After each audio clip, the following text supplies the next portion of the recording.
Bonjour et bienvenue sur Automobile Propre pour un comparatif de luxe entre le Tesla Model X Plaid, le SUV le plus rapide du monde, et le nouveau Mercedes EQS SUV 4MATIC AMG Line, donc le haut de gamme 100% électrique, 7 places de chez Mercedes. Mais tout d'abord, je vous invite à vous abonner à la chaîne YouTube d'Automobile Propre et de ne pas oublier de cocher les notifications. Alors pour effectuer ce comparatif entre les deux SUV 100% électriques les plus luxueux du marché, on a pris un Tesla Model X Plaid et vous voyez qu'il a une belle peinture grise métallisée avec des jantes de 22 pouces. Alors ça c'est une option à 5 900 €. Et à côté, eh bien, on a le Mercedes EQS 580 4MATIC dans sa finition AMG Line. Alors, il est équipé de jantes de 21 pouces en option à 700 € et du pack Sport Black à 450 €.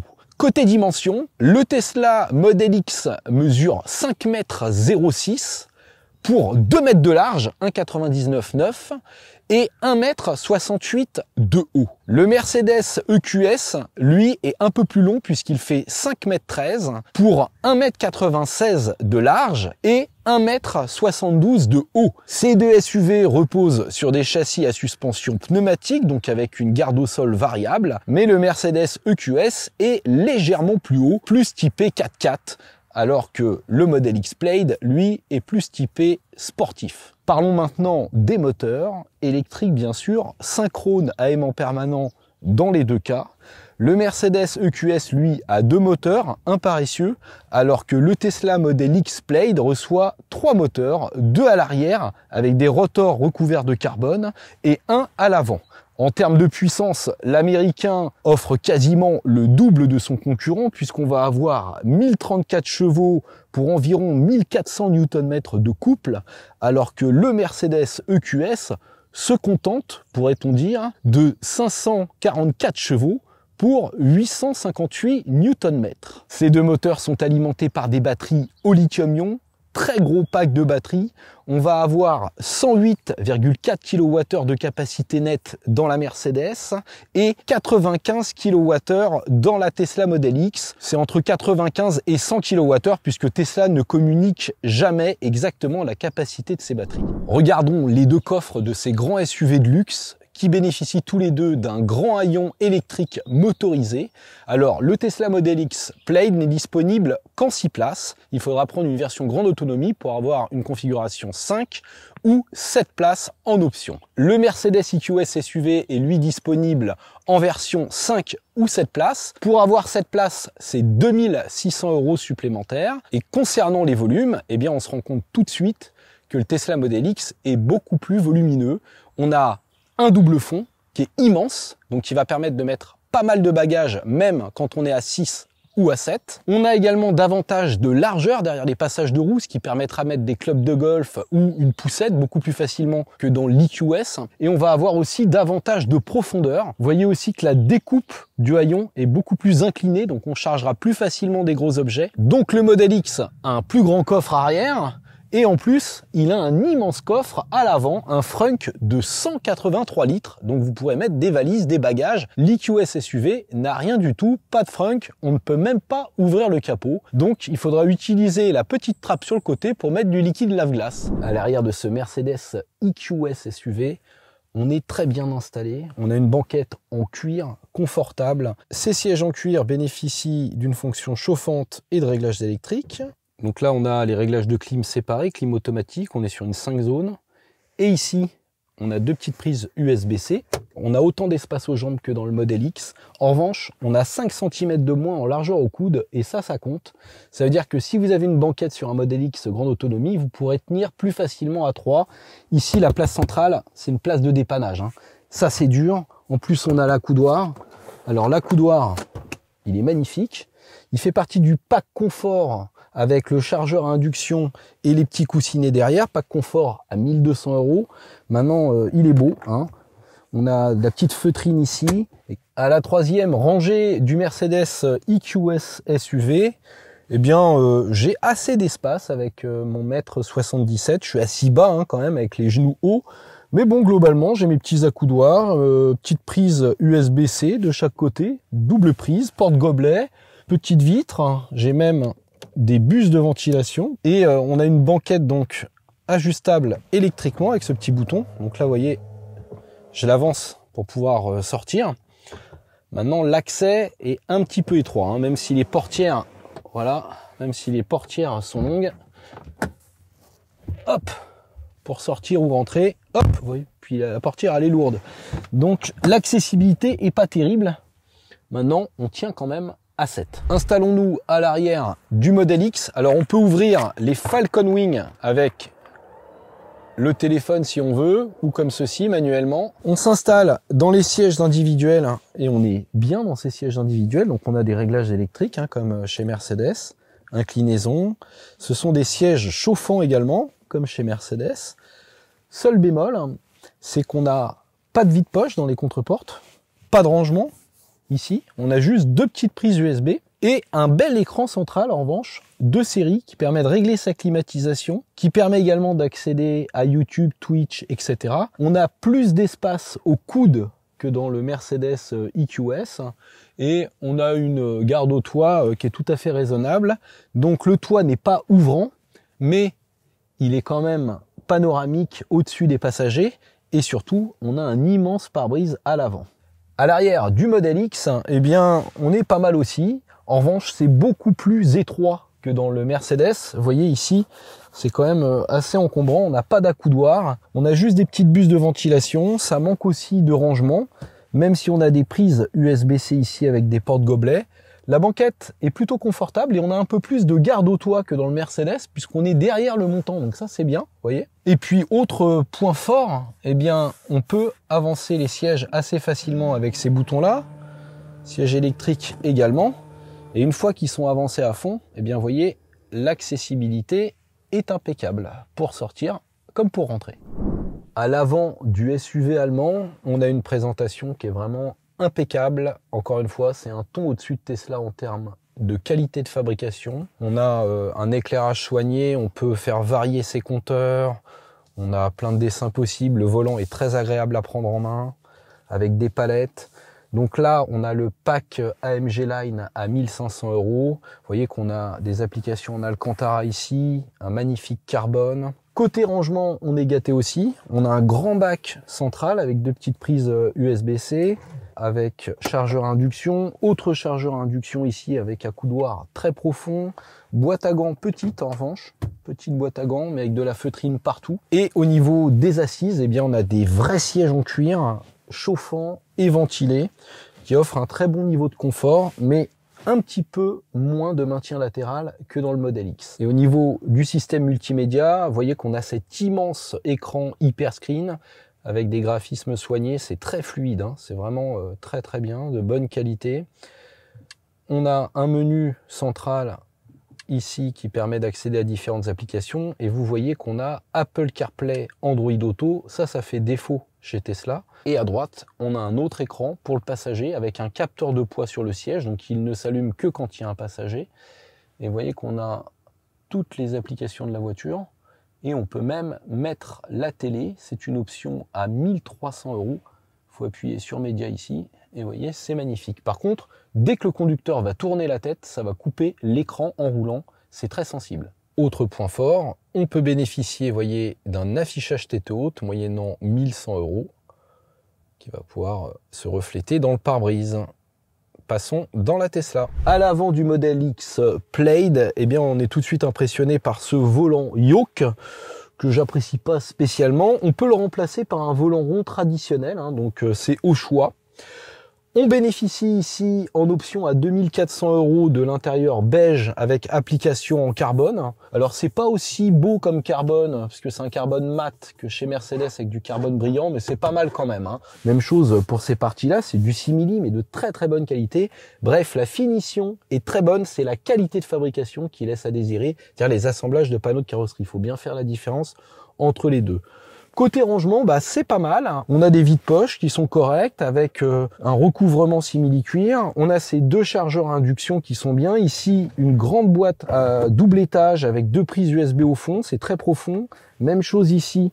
au niveau de la coudoir, une boîte à gants qui est assez étroite et qu'il faut ouvrir via l'écran, voilà. Mais vous voyez qu'on a de la feutrine aussi et du simili-cuir. Donc ça présente vraiment bien, instrumentation numérique. On n'a pas d'affichage tête haute en revanche, mais on a cet immense écran central qui s'incline des deux côtés, vous voyez, côté conducteur ou côté passager. Donc ça aussi, c'est une nouveauté intéressante. Et on n'a pas de bouton, tout se fait via l'écran central. Alors, ça peut paraître perturbant au début, mais franchement, c'est tellement bien fait en termes d'ergonomie que je dirais que c'est comme un iPhone. Les menus tombent sous le sens. Donc, vous voyez, on est sur un écran de 17 pouces. Donc, l'imagerie est tout simplement magnifique. Vous voyez, avec repère par satellite, la fluidité sans faille. On a un processeur de PS5, hein, comme une console de jeu, c'est très puissant. Il y a même des gens qui s'amusent à faire tourner des logiciels pour PC très lourds sur ce système. Donc ici, les réglages de clim. Là, les sièges chauffants et ventilés à l'avant. Là, vous pouvez voir donc tout ce qui concerne la téléphonie, la Spotify, la radio, les caméras, les jeux. On a Apple Music, des jeux d'arcade. Donc on peut jouer même un équivalent de Mario Kart développé par Tesla. Ça, c'est toutes les informations concernant le véhicule, puisqu'on peut avoir un accès à Internet. Hein, vous voyez, si je fais automobile propre, par exemple, hop, on va y arriver direct. Donc ça aussi, c'est unique. Hein. Personne ne fait mieux pour l'instant. Et vous voyez la vitesse d'affichage quand on a une bonne connexion. Et l'autre point fort de Tesla, eh bien, c'est l'aspect planification.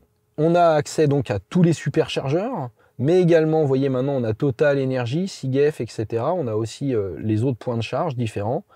Et là, c'est vraiment bien, puisque c'est directement couplé avec la voiture, et c'est actuellement un des meilleurs planificateurs embarqués qui existent. Mais après, si vous voulez utiliser Apple CarPlay Android Auto, il faudra mettre votre smartphone ici, dans les chargeurs à induction. Et moi, ce que j'apprécie tout particulièrement dans les Tesla, c'est qu'on n'a pas besoin de clé. On fait tout avec son smartphone, on rentre dans la voiture, on s'installe, on appuie sur la pédale de frein et on démarre. D'ailleurs, on est parti. Allez, on est parti pour un petit tour en ville avec le Tesla Model X Plaid. Alors, c'est très réactif au niveau de la pédale d'accélérateur. En mode confort, c'est beaucoup plus progressif. Hein, on a confort, sport ou Plaid. Il faut passer par ici, pédalier direction, vous voyez, confort, sport ou Plaid. La direction peut se changer également. Moi, je la laisse en standard. Et alors, ce volant yoke, eh bien, c'est sympathique parce qu'on voit bien ce qui se passe au niveau de la vitesse, des compteurs, etc.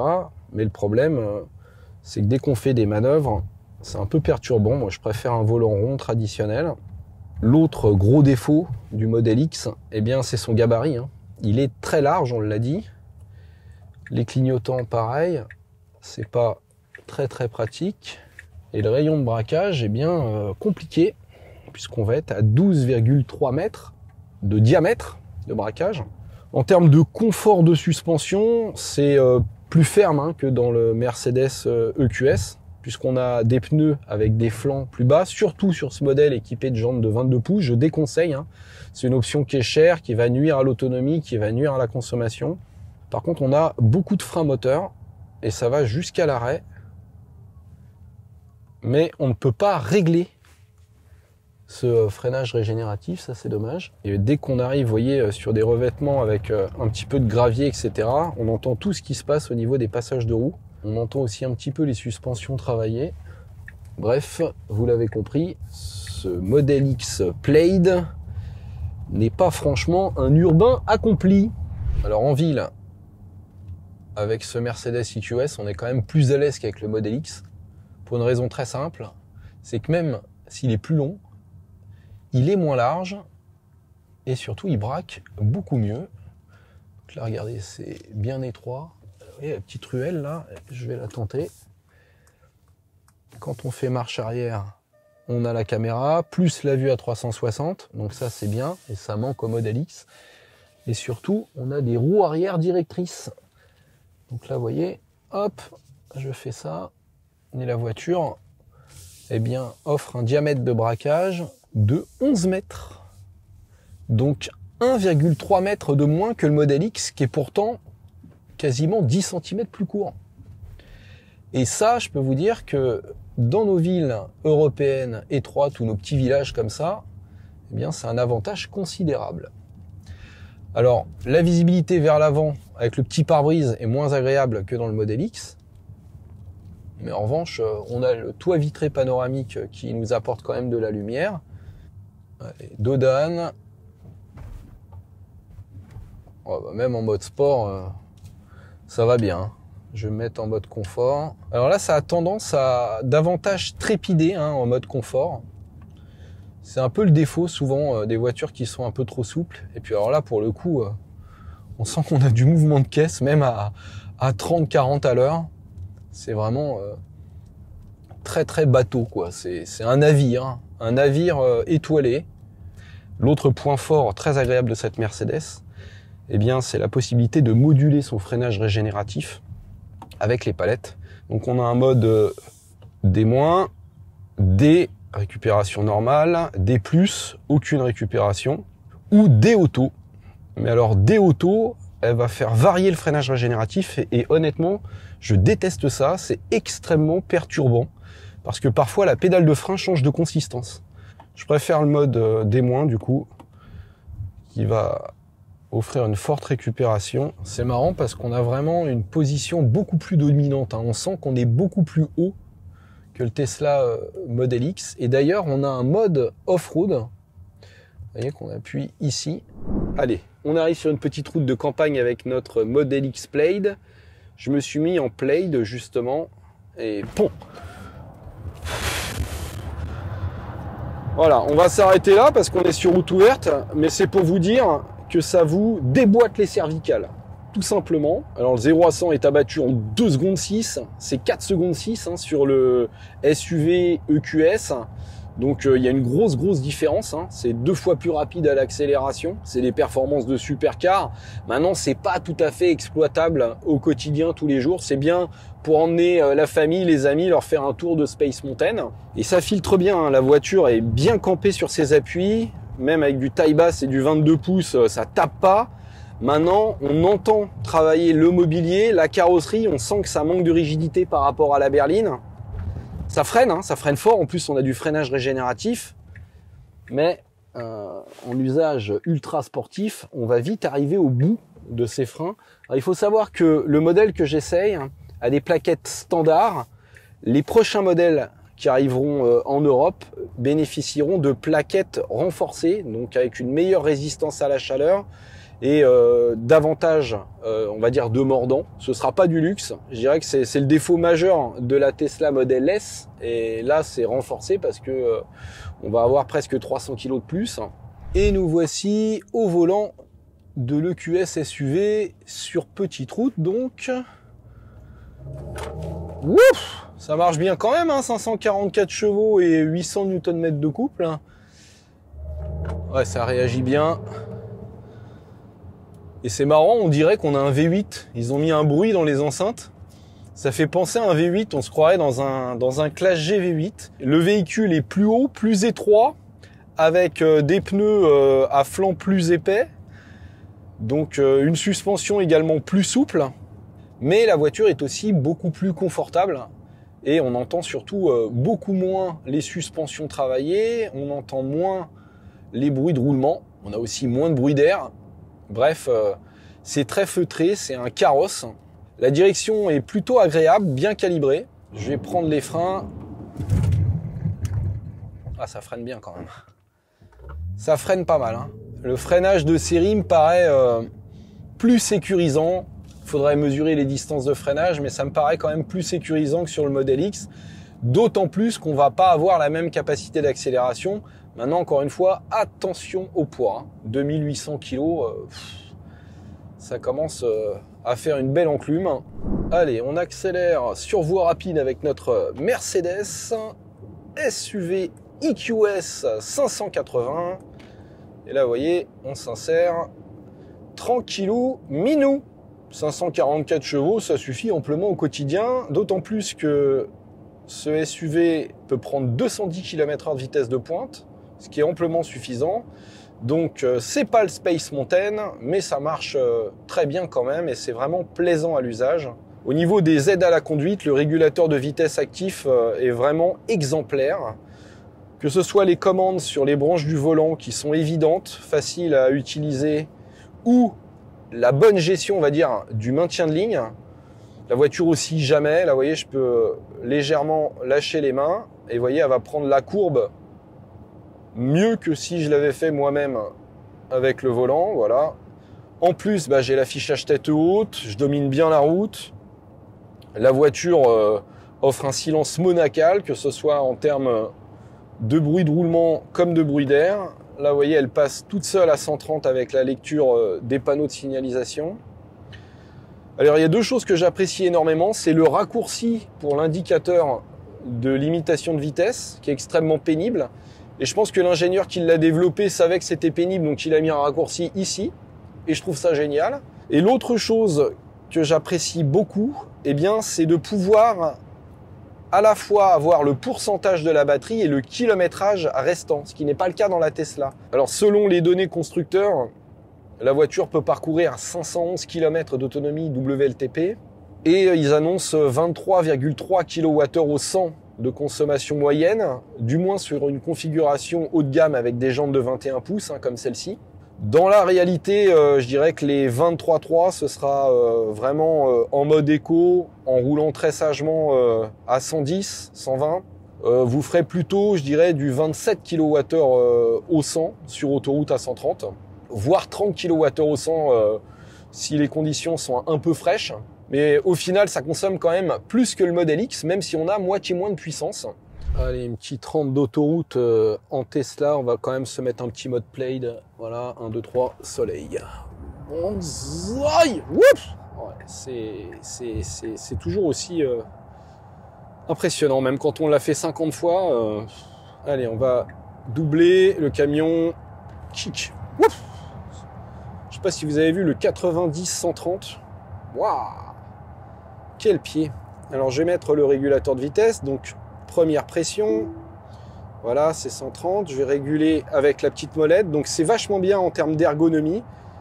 Le problème, c'est que là, vous voyez, faut vraiment que je sois très très doux. Sinon, hop, le truc... Voilà, ça y est, je l'ai déconnecté parce que j'ai mis un coup de volant un peu trop marqué. Bref, c'est sensible, faut s'y habituer. En termes d'insonorisation, c'est très bien, mais c'est moins bien que la Mercedes. On a un peu plus de bruit de roulement. En même temps, on a vu qu'on avait des pneus plus sportifs en 22 pouces. Si vous prenez un modèle grande autonomie, vous aurez, comme son nom l'indique, plus d'autonomie, mais aussi moins de bruit de roulement. En termes de consommation, c'est quand même plus sobre que le Mercedes. Il faut dire aussi que la voiture est plus basse, mais c'est surtout que Tesla maîtrise mieux, on va dire, la gestion de ses batteries et surtout ses moteurs à réluctance variable qui sont plus efficaces. Là, vous voyez à l'ordinateur de bord, elle m'indique 24,5 kWh au 100.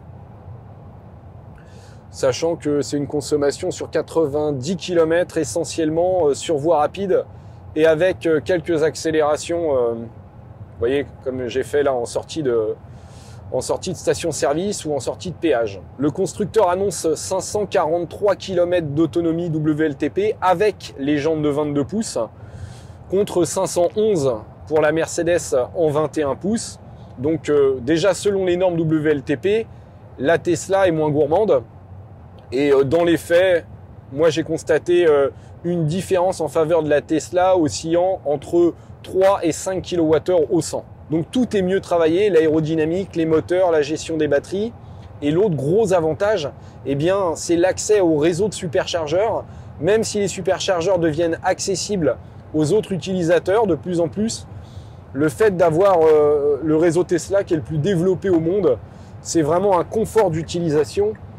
Et donc on sera plus serein pour des très longs trajets sur voie rapide. Nous voici à une station de recharge en courant continu, donc des bornes Ionity qui peuvent envoyer jusqu'à 350 kW de puissance.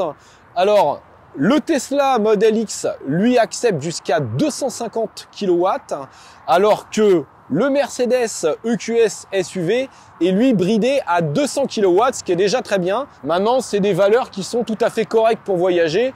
Vous ferez un plein à 80% en 30 minutes environ.